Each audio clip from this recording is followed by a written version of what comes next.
tal amigos de Hay Vacantes? Bienvenidos una vez más a nuestro programa. Aquí estamos, como siempre, Gerardo Castillo y Francisco de León. Hoy, por segunda ocasión, estamos en la librería Rosario Castellanos, a quien le agradecemos nos haya abierto las puertas. Y pues, como siempre, tenemos un invitado de lujo. Está con nosotros Eduardo Casal. ¿Qué Eduardo, tal? Buenas tardes. Mil gracias por la invitación. No, muchísimas gracias a usted por difundir cuestiones de literatura y cuestiones así. Vamos aprendiendo. Sí, en eso estamos.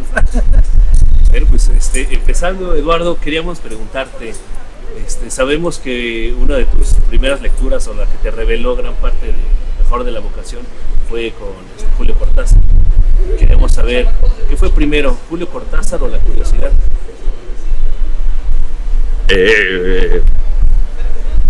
Cortázar.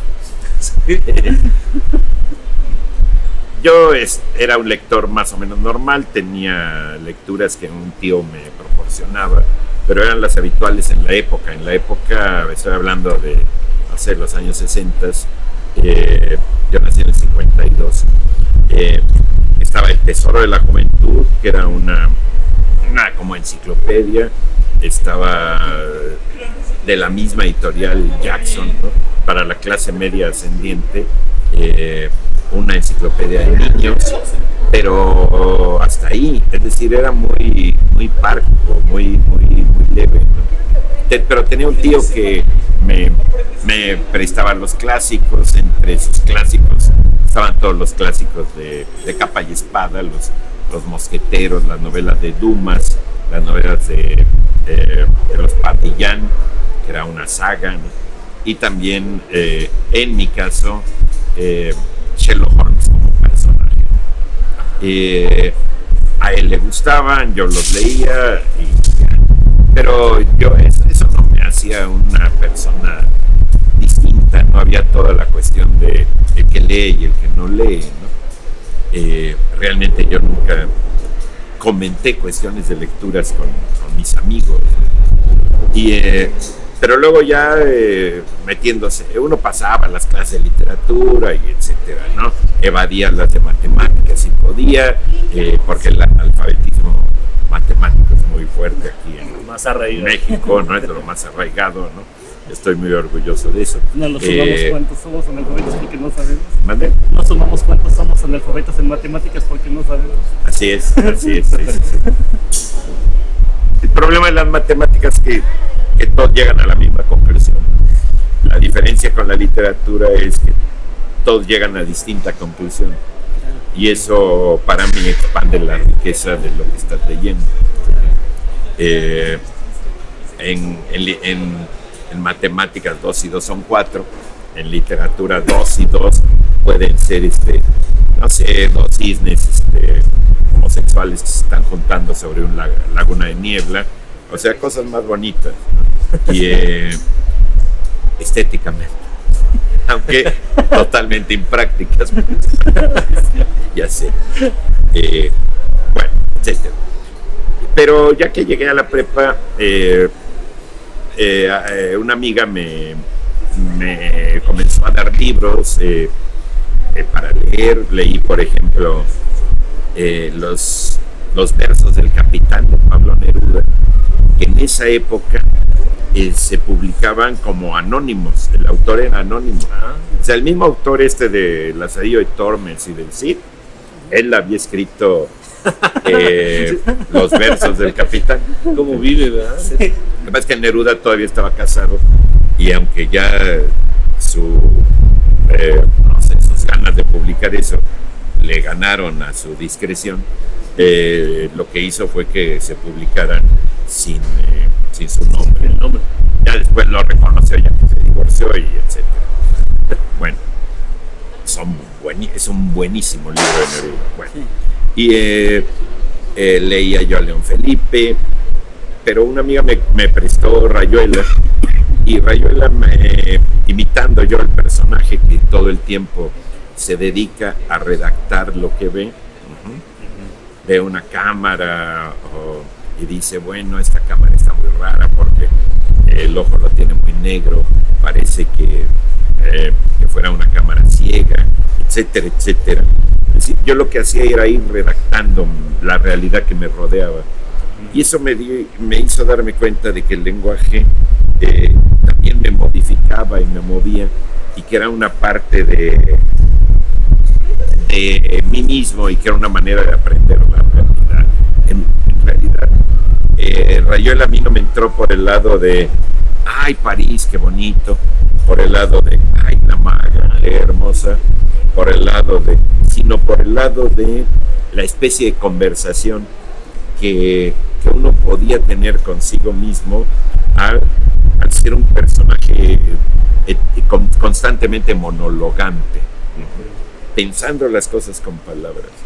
A mí eso me fascinó, y esa experiencia en la que invertí mucho tiempo, la lectura de Rayuela me llevó un buen tiempo, porque no entendía todas las referencias culturales. Pero tampoco iba yo a llegar con mi batea de babas y decirle a mi compañera que me gustaba bastantito, pues aquí está tu libro, no le entendí nada, y de quedar así como para irme mejor a hacer deporte. Entonces me esforcé, investigué y todo el asunto, y esa experiencia me movió mucho.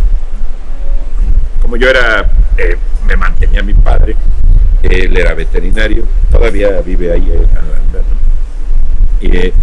Bueno, yo no tenía perspectivas de futuro y nunca me había imaginado a mí mismo como algo. Cuando me preguntaban ¿qué quieres ser de grande?, yo decía, no, yo estoy bien siendo así de chico, ¿no? Y ya para darles por su lado les decía, no, pues ¿qué hay? ¿No? Ya te daban una lista, ¿no? Los de orientación vocacional, y ya decías, bueno, pues esto no tiene matemáticas, no, bueno, pues es periodista, ¿no? O lo que sea, pues, ¿no? Como yo no me imaginaba a mí mismo en un futuro, sino que siempre vivía en un presente muy, muy cercano a mí. Yo dije, bueno, estudio letras, total, no sé ni qué es. Cuando mi padre me preguntó, ¿y eso qué es? Porque bueno, cualquiera ahorita todavía se lo puede preguntar, sí. ¿Qué es estudiar letras y en qué trabajan los de letras? Sino que es, ¿para qué? ¿No? Yo les diría lo mismo que le dije a mi papá hace muchos años. Le dije, bueno, es eso del lenguaje, de las novelas, de los poemas, de los cuentos, de la lengua nacional, porque así se llamaba en ese época.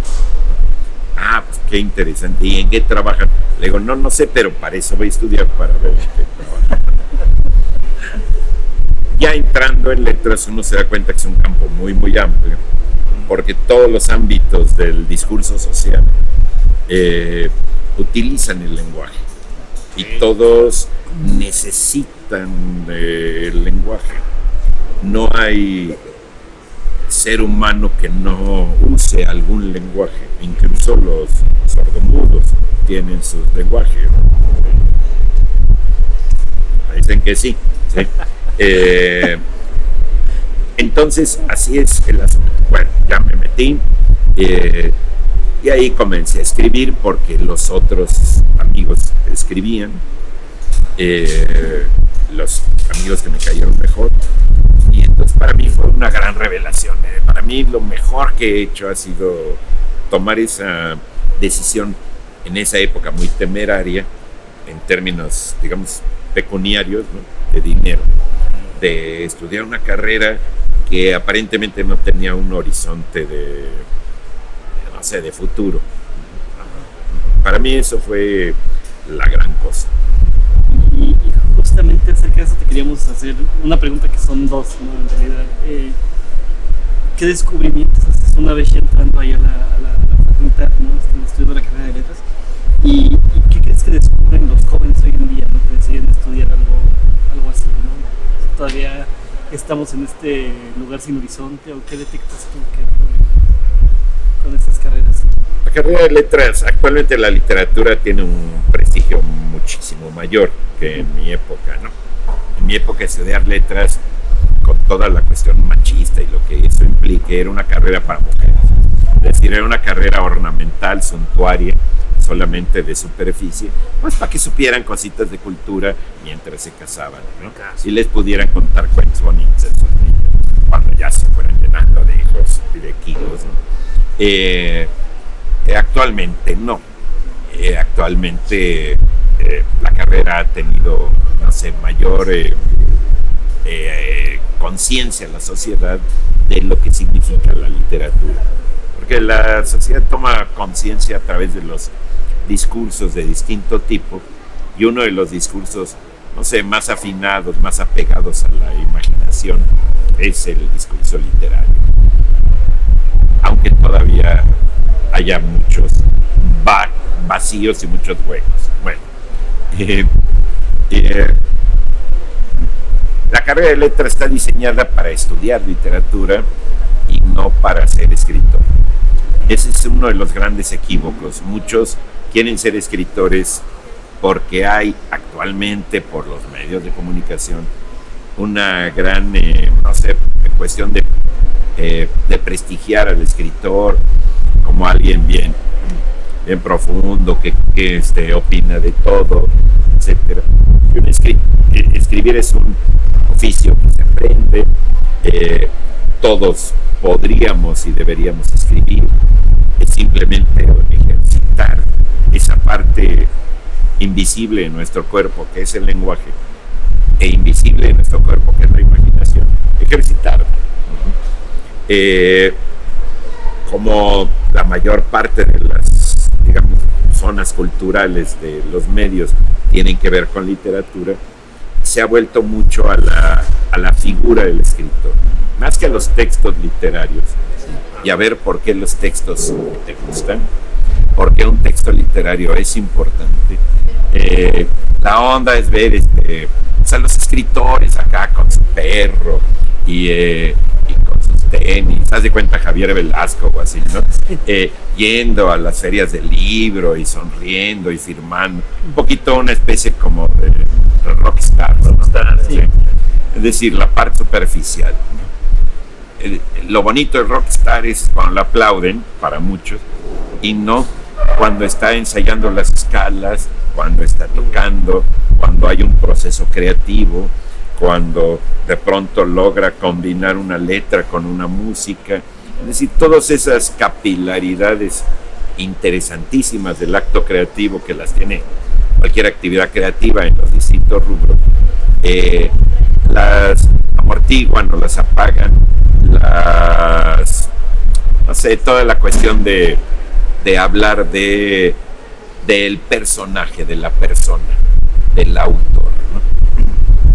Bueno, la carrera de letras, te digo, está diseñada para estudiar literatura, no para crear literatos. Hay muy buenas escuelas para escritores que son en realidad talleres tipo el Renacimiento, donde se hacen ejercicios de imitación, se entrena, así como alguien entrena en danza en la barra, ¿sí?, para lograr una segunda naturaleza que lo haga bailar. En las carreras de escritores, en las escuelas de escritores, se entrena para hacer metáforas, se entrena para lograr lógicas, se entrena para crear ambientes, se entrena el lenguaje para eso. No están peleadas ambas carreras.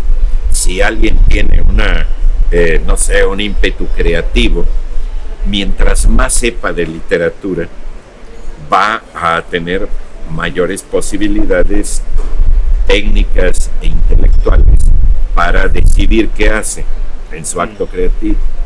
Y por el lado de los estudiosos, mientras un estudioso más toque la materia, la masa, la cerámica, la contextura de la tierra literaria, va a poder también tener mayor cercanía para pensar en todos esos procesos.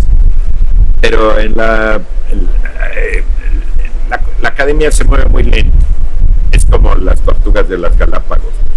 Para que avancen 3 metros tienen que pasar muchas cuestiones de evolución. En la UNAM, por ejemplo, la carrera de letras es una carrera muy lastrada por las materias de lingüística.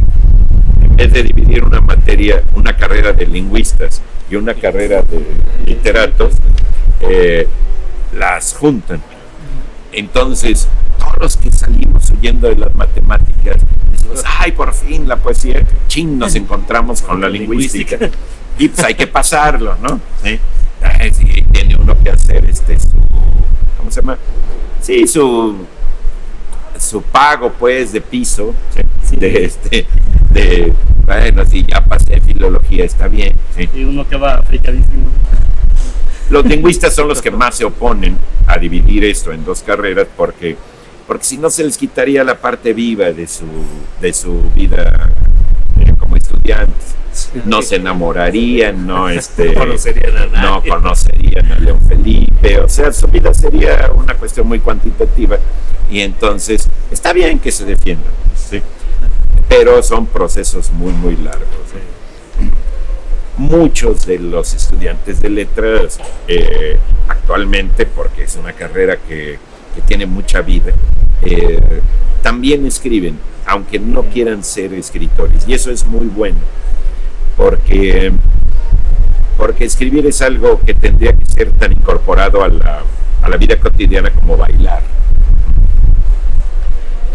Tú no quieres ser bailarín, pero en las fiestas seguramente bailas muy bien, ¿no? Y ya con un poquito de hegemonía de estímulos, baila uno más, ¿no? Hasta flamenco, ¿no? Entonces, ¿por qué lo hace uno? No para que lo vayan a contratar, ¿sí? En el ballet folclórico de Amalia Hernández. Sí. ¿Sí? Bueno, sino por el gusto de sentir al cuerpo, ¿no? Y actualmente yo creo que eso se está como acomodando, pero son procesos muy lentos. ¿Y por qué la razón de que te gusta estar en los primeros cursos de la carrera en letras? Bueno, me gusta estar porque creo que no soy mal maestro y creo que si uno entra y le tocan todas los maestros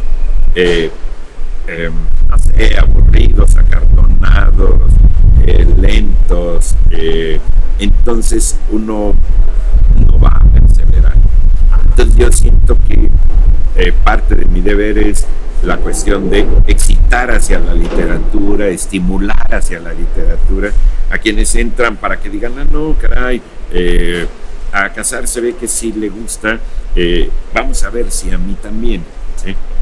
Lo que pasa es que uno se va cansando con la edad y entonces maestros que ya tienen muchos conocimientos, que ya un poquito más allá del 50% de sus conocimientos ya saben explicar algo, dicen, no, yo me quiero ir a un sillón reposado de posgrado a platicar como si estuviera con mis amigos muy intelectuales en una sala, porque me da mucha flojera los muchachos que entran y que no han leído, imagínate, no han leído al Cid.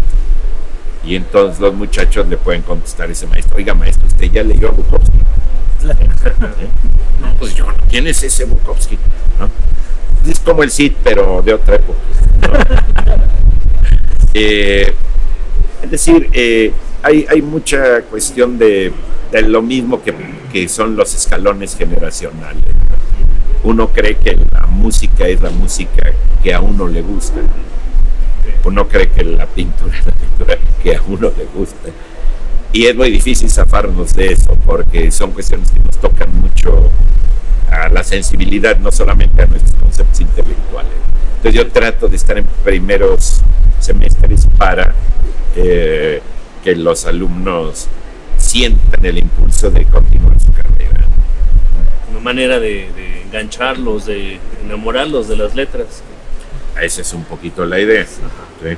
Es decir, me ofrezco como carnada para lo cual no está nada mal, es un buen destino, ¿sí? Para promover lo que me gusta, que es la cuestión del lenguaje cuando se usa en términos creativos. Y que incluso también recuerdo un discurso de bienvenida por allá a los nuevos alumnos de la facultad, hace ya su buena cantidad de ellos. Yo había recién egresado, de hecho, de la carrera, y que era un discurso no nada más emotivo, sino muy divertido, ¿no? Lo que pasa es que, bueno, ya se sabe que la cuestión cultural muchas veces se presenta muy solemnemente. Yo ayer oí un magnífico documental sobre el Caribe y tenía un problema. El narrador era muy pasguato. Entonces, cuando decía que los piratas asediaban a Ciudad del Carmen, decía, los piratas asediaban a Ciudad del Carmen. En vez de decir, y los piratas asediaban a Ciudad del Carmen, y hacer toda la tarea escénica que hubiera reclamado la propia imagen, porque era una cuestión de un buenísimo, magnífico documental que hizo Eduardo Lizalde Farías. El documental es magnífico, pero la voz era le daba a uno ganas de entregarle a los piratas a su esposa y a su hija para que se la llevaran, ¿no? Y quedarse uno durmiendo. Tiene que ver con eso. Las aulas son también escenarios, son espacios de afectividad. Alguien que sepa mucho, no por el hecho de saberlo puede transmitirlo. Hay grandes genios que apenas los oye uno se queda dormido. Y incluso ser maestro académico no te garantiza ser buen maestro de un taller literario. Hay maestros académicos buenísimos, pero que en un taller literario se caen. Es una cuestión de adaptarse al público, es otra cuestión. Sí, bueno, de hecho se dice de Carlos Pellicer, por ejemplo, que era muy buen maestro. ¿A quién? Carlos Pellicer. Se decía que no era tan buen profesor como poeta. Pellicer tenía una cosa magnífica, que leía muy bien. Sí. Leer poesía en voz alta es toda una tarea. Uno de los grandes obstáculos para que a las personas en general les guste la poesía es que se las leen muy mal. Se las leen actores que se supone que son muy entrenados, pero que tienden a actuar las cosas. Y entonces, en vez de decir en el principio de Muerte sin fin, lleno de mí, sitiado en mi epidermis, dicen, lleno de mí. Sí, claro. Otros tipo locutores que lo hacen muy casual y entonces ese inicio lo dicen, lleno de mí, sitiado en mi epidermis, por un voz inasible que me ahoga, etcétera, etcétera. Entonces, cada renglón tiene sus cosas. Cuando yo una vez escribí para niños, la primera vez, unos guiones para radio, yo dije, yo llevo ya 10 años escribiendo poemas, y este es para niños que están, ni saben, y es para radio que ni se oye, ¿no? Ahí voy, ¿no? Me rechazaron el guión, yo creo que unas 6 veces. ¿Así? Claro, hasta que tuve que aprender a escribir guiones de radio para niños. Y cada pequeño aprendizaje te cambia. No es lo mismo hacer racquetball que clavado, ¿no? Eso traigo los panamericanos. Son canchas diferentes, ¿no? Son, es decir, todo es deporte, ponle tú, todo es literatura, todo está, y te vas acercando, pero en cada uno de los aspectos tienes que hacer cosas distintas. No es lo mismo hacer un documental que hacer una película de ficción. Sí, claro. O de fricción. Tú de hecho comentabas De fricción son las pornos. y tampoco es lo mismo, ¿no? Se van solitos. A veces fluye, pero se tardan tanto en fluir que uno dice, Uno ya no espera ver la segunda parte.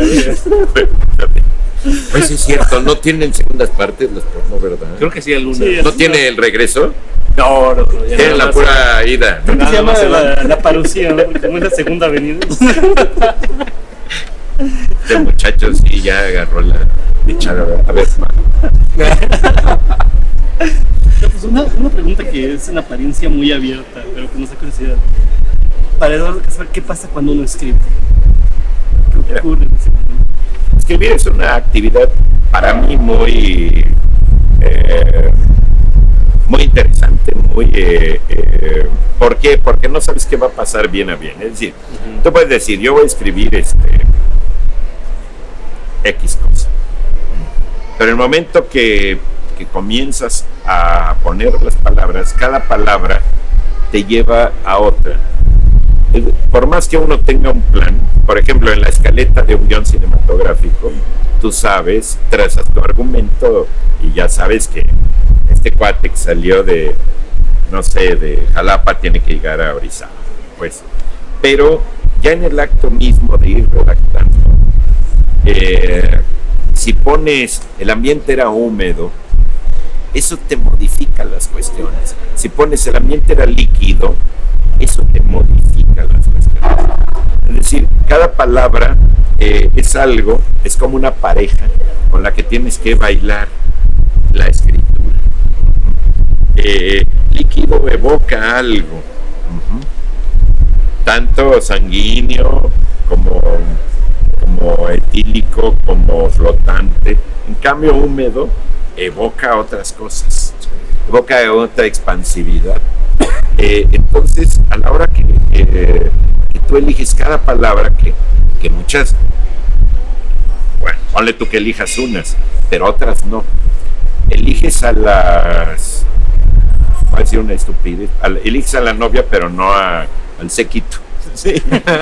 El séquito son las connotaciones, y de pronto las connotaciones van ganando espacio y te van llevando, y tú vas bailando con todo ese asunto. Cuando un escritor les diga, no, es que yo sé que voy a escribir y lo escribo, no es cierto, porque puedes saber su argumento, pero no puedes saber qué pasa en cada vuelta de la rueda de ese argumento. Es como ir en carretera, no sabes qué va a pasar, no tomas, hay muchos elementos de temperatura, de curvas accidentales, de cosas que te van a ir modificando y te van a ir a hacer que vayas puebleando tu camino de aquí a tu punto de partida.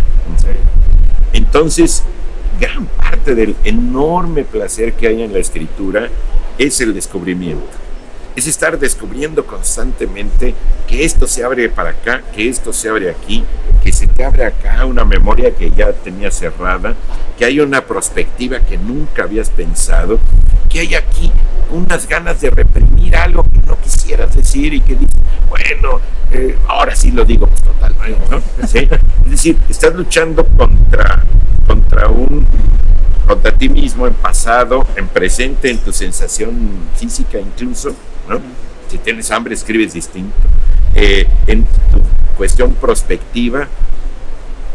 Y así como cada interlocutor nos cambia de manera de expresar las cosas, cada palabra es nuestra interlocutora, cada enunciado lo es, y nos va cambiando nuestra manera de expresar cada una de las cosas.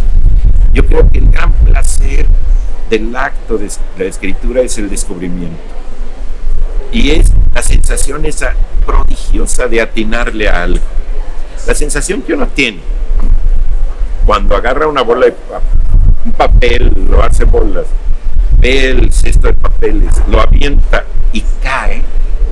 En ese momento tú dices, ah, caray, soy Diosito, ¿no? Lo que tratas de hacer es no volverlo a intentar, ¿no? Porque ya sabes que no le va a escribir, no va a suceder otra vez.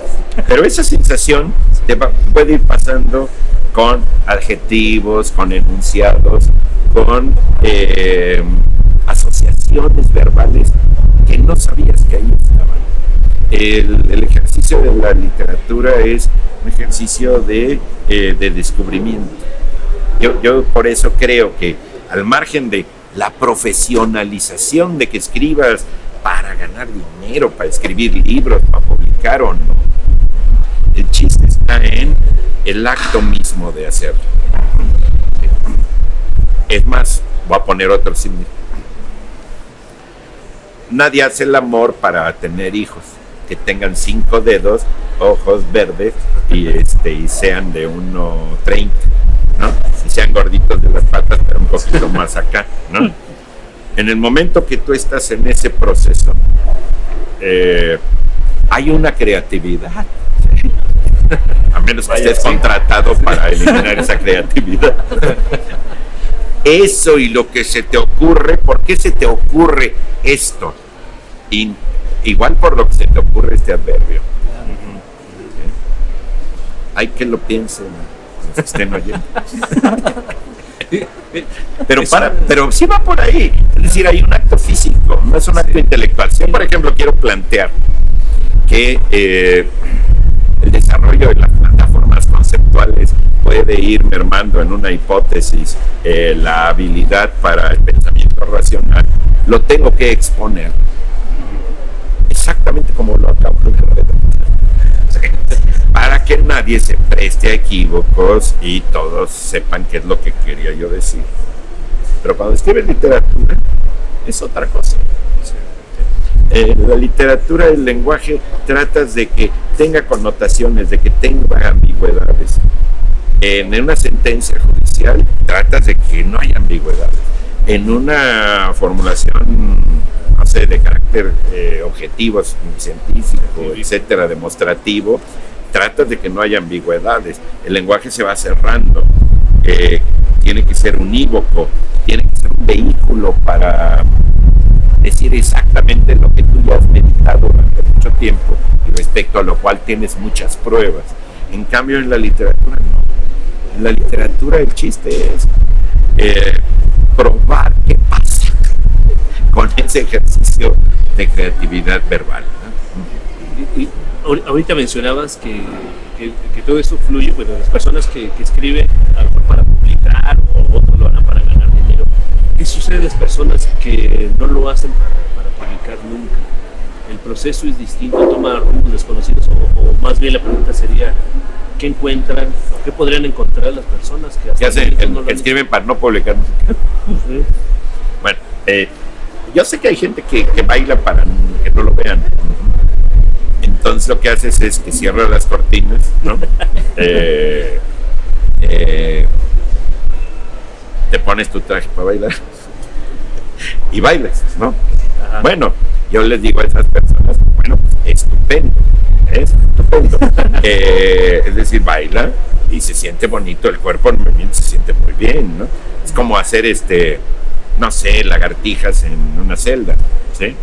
Pues sientes que te cansas y ya te duermes y eso, ¿sí? Pero ahí no hay esta cuestión comunicativa. Pero cuando tú estás bailando, ¿qué haces cuando bailas en un lugar así normal? Te luces. No bailas y dices, voy a hacer un paso bien menso para que todos digan, qué mal baila este cabrón. No, te luces y te acuerdas de una cosa que viste, imitas y haces esas cosas. Imitas, es decir, te encarrilas con una determinada tradición. Igual cuando estás escribiendo, esto es un afán comunicativo de tu propia experiencia de movimiento corporal. Piensa eso, no sé, subiéndote a la experiencia de movimiento de la corporeidad del lenguaje. Tú quieres que se sepa. Cuando tú le atinas, si estás ahí y le atinaste con lo de la bolita de papel, y dices, ay, ¿y ahora a quién le cuento? Como nadie me vio, no hubo testigos. Entonces, ¿qué pasa cuando un poema nos conmueve? Lo primero que hacemos es buscar a alguien a quien queremos para decirle, mira nomás qué poema. Y nos salimos de la casa y vamos y le decimos, mira qué poema. Y se lo leemos. Es decir, el efecto, digamos, no sé cómo se llama, hacia adentro del lector, se vuelve un efecto hacia afuera en el momento que ya te toca, y entonces lo que quieres es compartir. Tú quieres compartir un poema que te fascina. Eso es lo mismo cuando escribes. Si te fascina, lo quieres compartir, pues, y entonces buscas a quién y ya, ¿no? Ahora, cada uno tiene sus distintos círculos. Yo cuando escribía, comencé a escribir y básicamente escribía poemas de amor, se los daba a mi musa de la que estaba enamorado, y ya. Y luego decía yo, hijo, este salió muy bueno, este también puede afectar a más personas. Su resonancia, como las bombas, puede ser mayor, entonces estaría bien que alguien más lo viera, y entonces lo daba a más gente.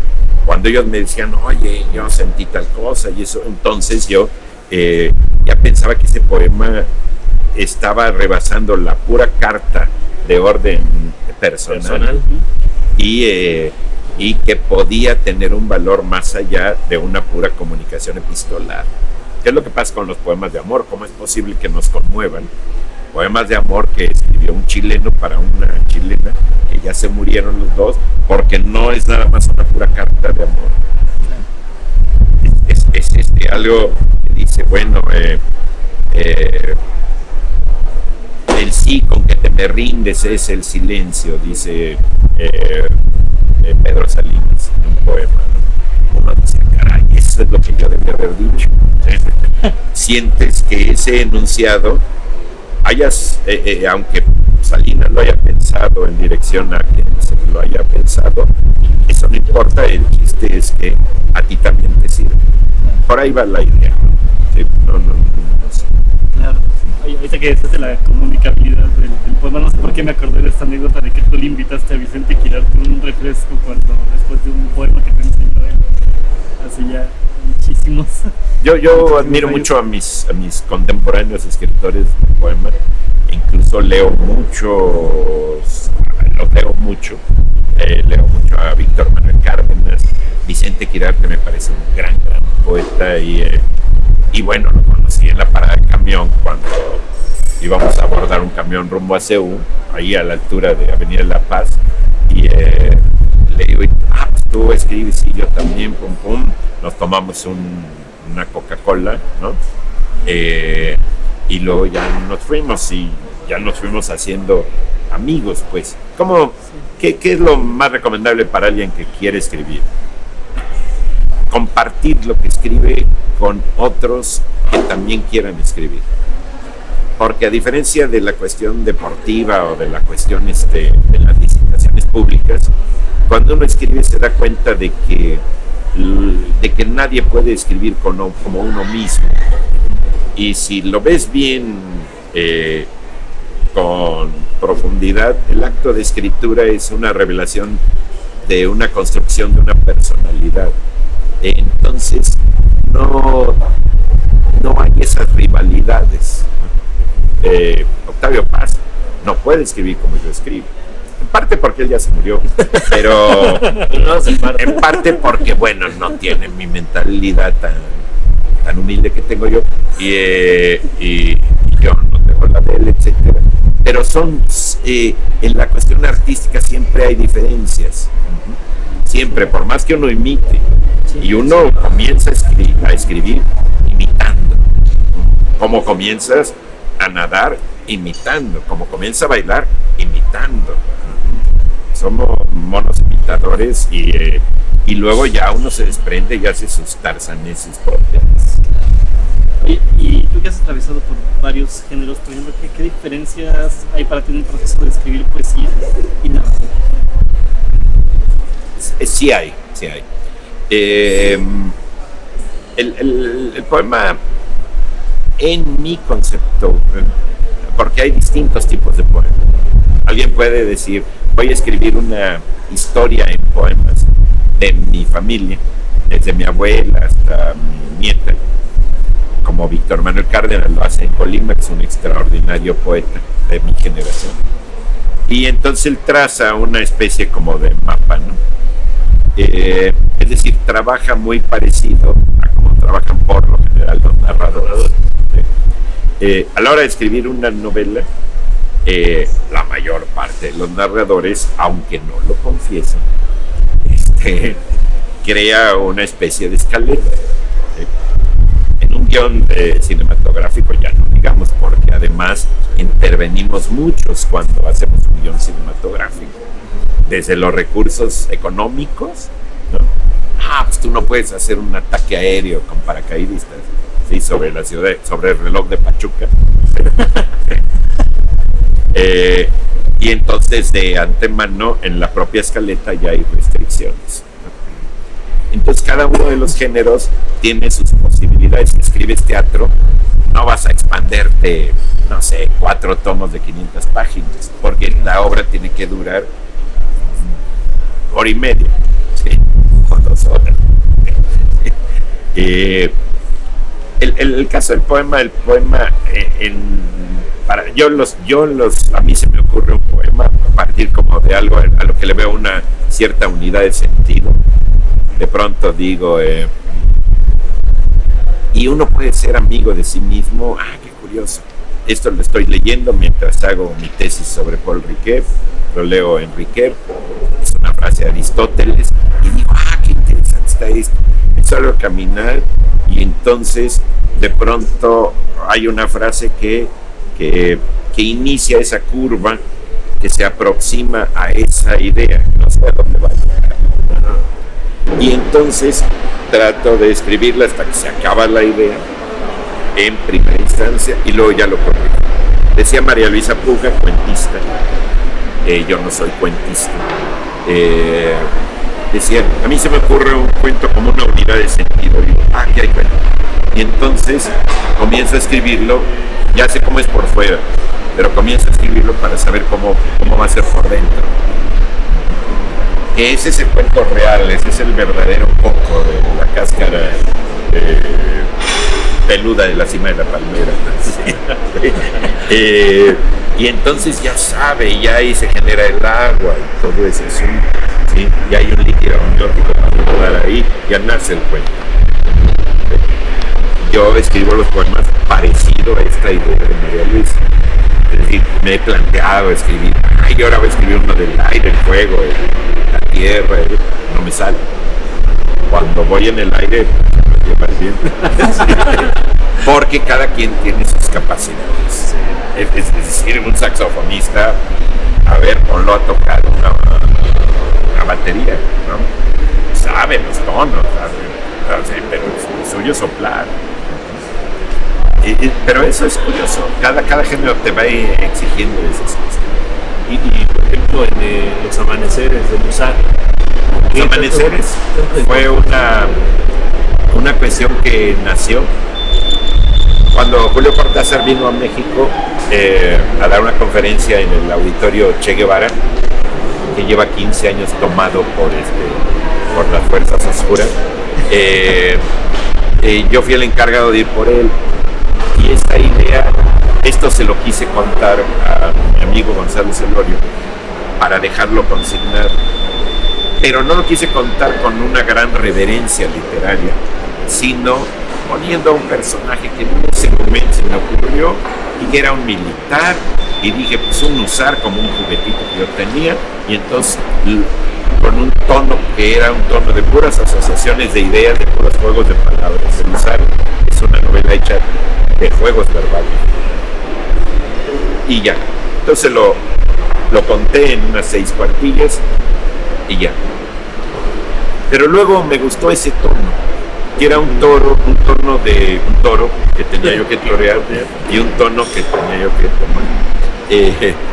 Ese tono lo fui jugando en otra serie de textos y a lo largo de 13 años escribí pequeños textos con ese tono. Por la velocidad. Como a esa altura me di cuenta de que el personaje se me había embarazado. ¿Por qué? Porque no se cuidó. No te cuidas, te embarazas. Y entonces dije, eso me da un hilo conductor. Voy a hacerlo como un relatito, tipo novela chica, donde se vaya viendo el desarrollo del embarazo y luego voy quitando voy poniendo textos por fuera. Entonces así lo armé. No es una novela concebida de la manera tradicional de una novela y por lo tanto no es una novela tradicional. Es una novela que tiene 120 páginas, y todos dicen, qué chistosa novela, pero está llena llena de puros remaches raros, de puros nudos ciegos, de puros juegos verbales, de puras alusiones. Entonces, una novela muy intrincada en lo chiquito que es. Pero ya para armarla como novela, me tuve que disciplinar. Me fui a Cuernavaca, alquilé un lugar y me encerré a tratar de darle una continuidad para no salirme del tono. Pues con los poemas puedes entrar y salir, al menos en mi caso, no sé cómo lo agarro. Pero en una narrativa te exige más horas de estar sentado.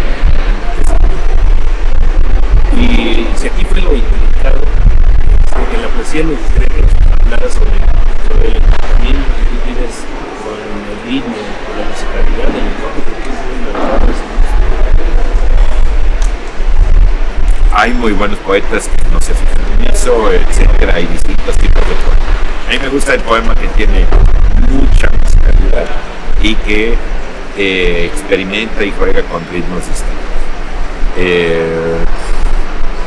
Eso lo aprendí de Tomás Segovia cuando en una conferencia le oí su idea del ritmo y comentó comparando dos traducciones de un poema de Apolinera al español. Dijo, oigan cómo suena esta y oigan cómo suena esta. Entonces yo dije, caray, eso es el ritmo. Era un ir y venir con el rebote de los sonidos de las palabras, con sus acentos fuertes, y es algo que se entrena, que tú puedes irlo practicando en la calle al ir haciendo enunciados sobre las manchas, creando rimas, consonancias, cuestiones de ese tipo, y de pronto ya lo tienes como una herramienta más en tu manera de enunciar. Entonces a mí siempre trato de usar cuando un poema no tiene un juego musical muy así, muy montaña rusa, es porque he decidido usar un poema parco, muy asentado, muy directo, pero sé que digamos que tengo la posibilidad técnica de hacerlo de otro modo. Cada posibilidad técnica que alguien aprende a la hora de escribir le da libertad. Si tú sabes correr a, no sé, a una velocidad fuertísima, tú puedes decidir si más o menos. ¿Sí? Pero si quieres hacerlo nada más de primera intención, sin capacitarte para eso, entonces no llegas ni a la mitad de tus aspiraciones. Y hablando justo de eso, me gustaría recordar un par de fragmentos de textos. Escribes por ahí presenciados, tengo a flor de piel la piel, tengo las palabras. Y después lo que podemos encontrarnos con darle a la sangre voz y viento. Justamente este poeta, ¿no? ¿Qué casa? ¿No? ¿Cuál es su misión poética? No me planteo una poética de antemano. Esos poemas, darle a la sangre un ritmo, y gota, sótano, intemperie de gota y catarata al mismo tiempo. Ese poema es un poema es un poema que nació de un ritmo. Hay poemas que nacen de una como idea que se completa, pero este que citas es un poema que nació de la pura frase. Hay ciertas frases que te cautivan, que te cautivan por su simple aureola, pues, que sacan de resonancia. Hay un poema de Pessoa que dice: si a cierta altura yo hubiera dicho sí en vez de no, si en cierto momento yo hubiera doblado hacia la derecha en vez de hacia la izquierda, si tal, ese sí condicional tiene cierta temperatura, tiene cierta sentimentalidad, tiene cierta y a mí me gusta, creo que un mecanismo para lograr emotividad en los poemas no es que uno lo piense, es hacer enunciados que tengan musicalidad. Por ejemplo, Jaime Sabines, que es un poeta que se supone que es bien parco, que es bien directo, que así es un poeta con una gran conciencia del ritmo, que saca muchas de sus vetas sonoras de León Felipe, aunque él mismo no lo recuerda. Y entonces tú lo oyes en voz alta y lo pronuncias y dices, ah, caray, todo está cayendo en cierta sonoridad y eso crea emotividad. Por eso es por lo que Sabines fue tan gustado, porque es un poeta muy una falencia muy personal, ¿no? Al igual que Neruda. Cuando uno lee a Neruda, yo me he encontrado que de repente empiezo a tener hasta el mismo tono de lectura. Sí. Que otra cosa que nos llama mucho la atención en tu trabajo y también en tu persona es el humor que está presente.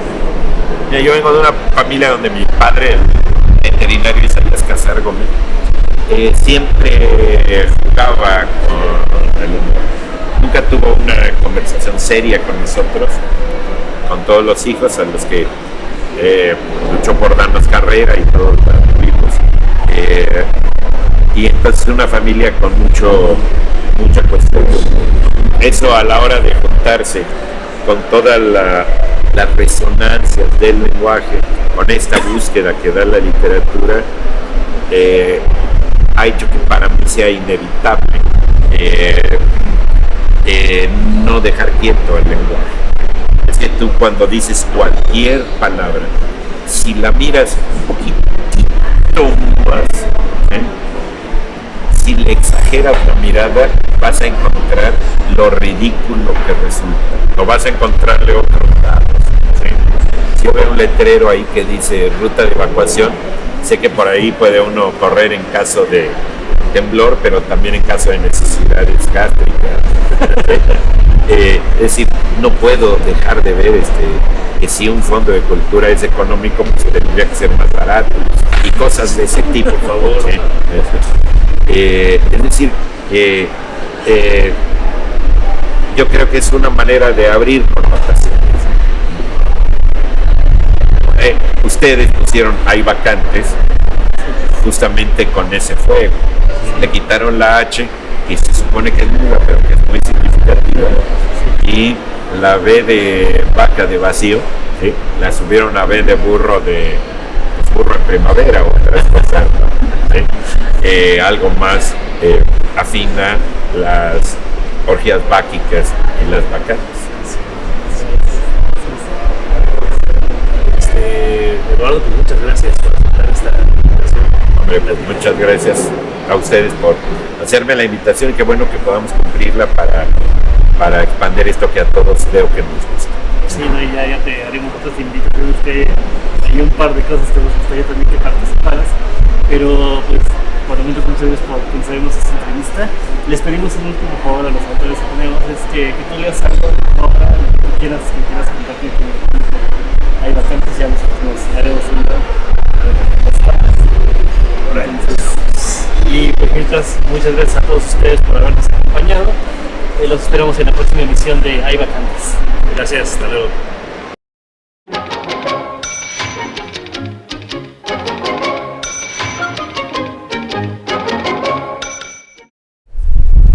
Ética a Nicómaco. ¿Cómo me gustaría ser como yo? Tener el tiempo que yo tengo para salir a caminar cuando yo quiera, para leer lo que le venga en gana a mi gana más íntima y soltera.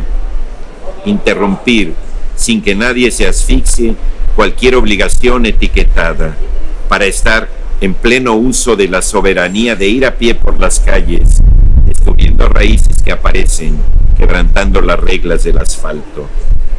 ¿Cómo me gustaría de veras dedicarme una noche a platicar conmigo, cada quien con su trago, discutir, discrepar, desentonarse, hasta que el pobre espejo se quedara dormido con el rostro apoyado sobre el azogue opaco? ¿Cómo me gustaría que a los dos nos gustara la misma y que uno tuviera que ceder y cediera por desatarle al otro las dos manos? ¿Cómo me gustaría que yo fuéramos tan amigos?